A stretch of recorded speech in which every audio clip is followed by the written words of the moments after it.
Val Kilmer, born December 31st, 1959 in Los Angeles, California, was one of Hollywood's most celebrated actors in the 1980s and 1990s, with memorable roles in films such as Top Gun, The Doors, and Batman Forever.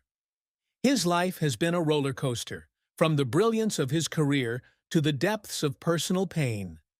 The greatest sadness in Val Kilmer's life, as revealed through rare sharing from him and those close to him, was perhaps the loss of his younger brother Wesley Kilmer in 1977, when Wesley was only 15 years old, combined with throat cancer that robbed him of his natural voice, which had been the most powerful tool in his acting career.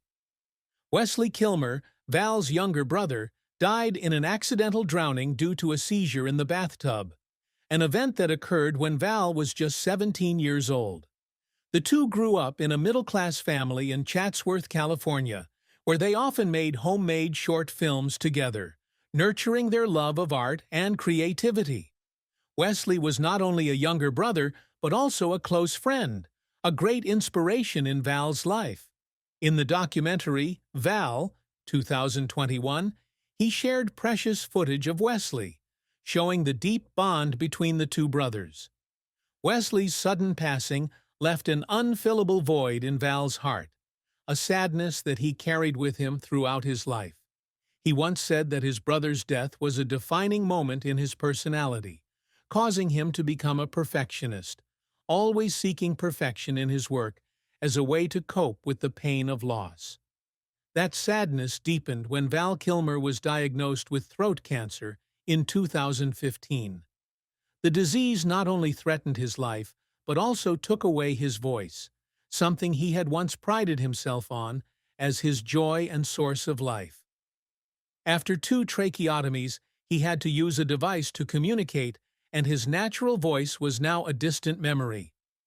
Speaking, once my favorite thing to do, became an hourly battle, he wrote in his memoir, I'm Your Huckleberry, 2020. The sadness was not just a physical loss, but also a sense of being stripped of his identity as an artist. For someone who had masterfully portrayed Jim Morrison in The Doors, or Iceman in Top Gun with his captivating voice, losing the ability to speak naturally was a cruel blow, forcing him to face the question, who am I without my voice? Val Kilmer's career is a vivid portrait of brilliant strokes of success, mixed with dark patches of failure, reflecting a journey filled with passion, but also many tears. He began his career as a stage actor, graduating from the prestigious Juilliard School, where he was one of the youngest students ever accepted. His first big-screen role was as Nick Rivers in Top Secret, 1984, a comedy that marked the emergence of a new talent with natural charm and humor. However, his real breakthrough came in 1986, when he transformed into Tom "Iceman" Kazansky in Top Gun. The film not only launched his name to international fame, but also turned him into a Hollywood icon, an action star with handsome looks and confident demeanor. Val Kilmer continued to find success in the 1990s, when he took on the role of Jim Morrison in Oliver Stone's The Doors, 1991. To prepare for the role, he spent over a year studying, learning to sing and move like Morrison, even wearing the character's leather pants the entire time. The role is considered one of the greatest in film history, and brought him great critical acclaim. He continued to prove his talent with the deep and emotional portrayal of Doc Holliday in Tombstone, 1993, and then Bruce Wayne in Batman Forever, 1995. These films were not only the pinnacle of his career, but also demonstrated his versatility as an actor, from action to tragedy to comedy. However, Val Kilmer's career has not always been smooth. He turned down several major roles, such as the lead role in Captain America, 1990, because he wanted to focus on artistic rather than commercial projects. This decision, while reflecting his personal vision, cost him the opportunity to maintain his status as a leading star. Another notable failure was his experience on the set of The Island of Dr. Moreau, 1996, a film troubled by a change of director and conflicts between the actors. He was criticized for being difficult to work with, a reputation he admits was deserved and undeserved. In Val, he shares behind-the-scenes footage showing tension with director John Frankenheimer, who once said, "Even if I made a movie about Val Kilmer's life, I wouldn't want him in it." These conflicts, combined with his perfectionism, damaged his image and opportunities in the film industry. The efforts that made Val Kilmer cry came not only from failure, but also from his dedication to his craft. When preparing for The Doors, he lived like Jim Morrison, to the point that his wife, Joanne Whalley, had to endure the house becoming a rehearsal hall with The Doors playing non-stop. He admitted in I'm Your Huckleberry that this obsession put a strain on their marriage, and that there were nights when he would sit alone and cry because he felt he wasn't good enough. Another moment was when he did his one-man show, Citizen Twain, where he both wrote and performed the role of Mark Twain.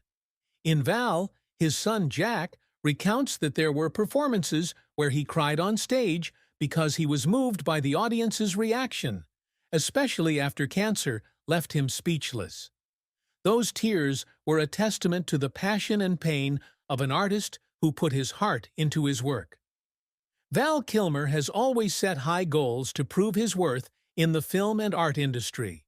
One of the achievements he has relentlessly pursued is to be recognized as a serious stage actor, far beyond the glamorous image of a Hollywood star.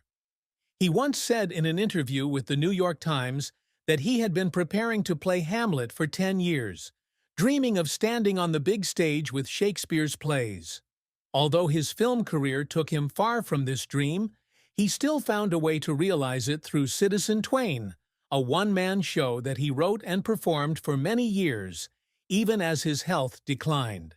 For him, bringing Mark Twain to audiences was not only an artistic challenge, but also a way to prove that he was more than just Iceman or Batman, but a true artist.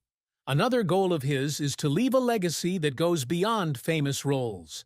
In Val, he shared his desire to be remembered for his dedication and unique personality, not just for his blockbusters. His filming of more than 800 hours of personal footage, from his childhood with his brothers to behind-the-scenes footage of major films, was part of this effort. He wanted to tell his story in his own way, so that future generations could understand the journey of a man who was always fighting against fate. His return to the role of Iceman in Top Gun, Maverick, 2022, was another major achievement he pursued. Despite his poor health, he begged director Joseph Kosinski to give him the opportunity to appear. And thanks to AI technology that recreated his voice from old recordings, he delivered the role emotionally. "I am grateful to the team who helped me regain my voice in ways I never imagined possible," he wrote in his memoir. In addition, Val Kilmer wanted to build a strong relationship with the audience and the community. He regularly attends autograph events and meets fans, despite criticism that it is a sign of a declining career. For him, it is a way to feel the love from the audience, a source of motivation to help him overcome difficult days. In Val, he said, "I find salvation in the love of fans."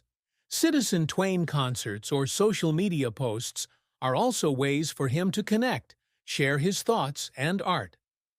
For Val Kilmer, success is not just about fame, but about leaving a deep mark of passion, perseverance, and humanity. Love and marriage were a colorful but also sad chapter in Val Kilmer's life. He married Joanne Whalley, a British actress, in 1988 after meeting on the set of Willow. Their love story began like a fateful dream. Before meeting Joanne, Val had dreamed of the woman he believed was his destiny, and wrote the poem, "We've Just Met, But Marry Me Please." When he visited London and saw Joanne perform on stage, he was instantly smitten, following her to an after-show party just to see her again. Their marriage was a Hollywood romance, with Val capturing all the happy moments, from their lavish wedding to their early days as parents. However, the happiness did not last. Joanne Whalley filed for divorce in 1995, just weeks after the birth of their son Jack, citing irreconcilable differences. Val Kilmer recounts in his memoir that he found out about the divorce through a CNN news report in a hotel, a shock that left him in a state of confusion. He admits that his intense devotion to his work, especially his role as Jim Morrison, alienated him from his family. Joanne tried to be supportive, but his turning the house into a constant rehearsal space strained their relationship. In Val, a recording of a phone call between the two over visitation rights reveals the stress and pain of the divorce, as he struggled to stay connected to his children. Val Kilmer's greatest love sorrow was perhaps the breakup of his marriage and the loneliness that followed.